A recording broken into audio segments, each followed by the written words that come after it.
yung The Original Brightening Moisturizer at magsa-sunscreen na ako kasi hindi pa ako nakakapaglagay ng sunscreen. At etong kay Miss Chong Sunkissed Tinted Sunscreen ang aking gagamitin kasi gusto ko rin makita ang performance neto. At marami na rin ang nagtatanong sa akin kung ano ang review ko sa product na ito or sa sunscreen na ito. Kaya eto, bumili na ako. Siyado pa, hindi ko pa nabubuksan kasi ngayon ko pa lang talaga siya gagamitin. So this is SPF 53 pluses at meron siyang mga moisturizing properties kagaya ng chia butter.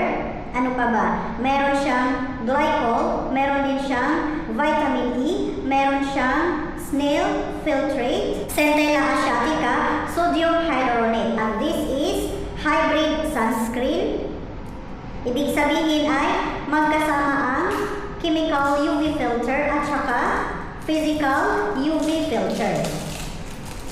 Nakabili ako nito kasi nakita ko ang sinabi ng CEO na ito daw ay full coverage. Ibig sabihin ay pwedeng matakpan nito ang mga blemishes or meron tayong mga dark spot kagaya ko.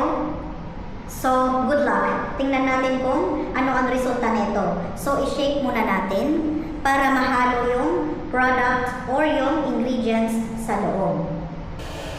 Bismillah.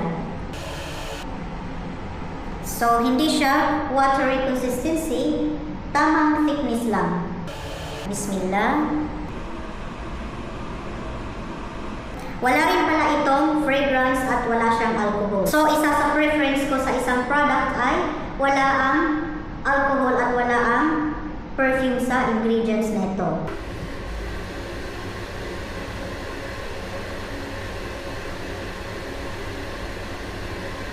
So, comparing sa ibang sunscreen na nagamit ko or ginagamit ko, ito ay mafe-feel mo talaga yung medyo kailangan magbigay ka ng effort na mag-blend kasi meron siyang shea butter which is ito ay moisturizer na very good talaga sa dry skin.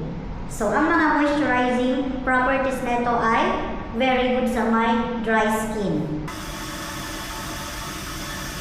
So, I hope nakikita ninyo ang difference. Medyo nag-brighten yung nalagyan dito na area. Ito yung nalagyan. Ito yung wala pa.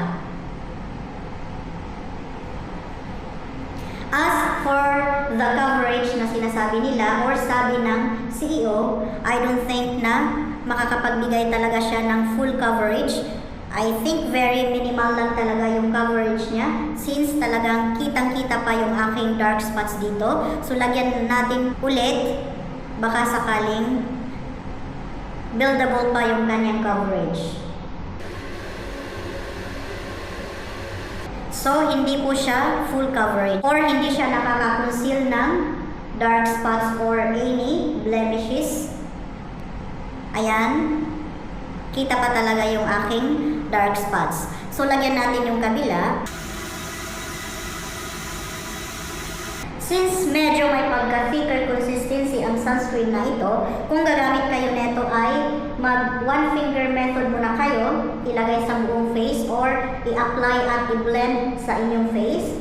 Then, maghintay muna ng 1 minute, saka ito patungan ulit ng another layer of this sunscreen para hindi kayo mahirapang mag-blend at madali itong i-absorb ng inyong skin. At napapansin ko nga na medyo namuumuo siya dito sa part ng aking nose. Ayan. Dito. Siguro ay dahil gumamit ako ng moisturizer bago ko gamitin ang sunscreen na ito.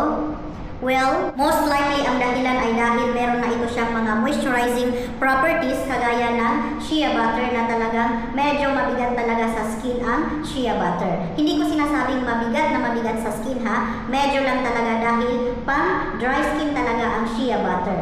So, ayun, huwag kayong gumamit ng moisturizer na medyo thick ang consistency. Pwede kayong gumamit ng mga gel-based moisturizers kagaya ng dalawang ito. Ito yung Hyalocera at saka ito yung Cica B5 na The Original Moisturizers. So, para kahit papaano ay gel sila, so matutunaw agad sila sa skin. Unlike netong ginamit ko kasi na medyo thick yung kanyang consistency, kaya siguro eto ang dahilan kaya medyo namuumuo siya sa aking skin.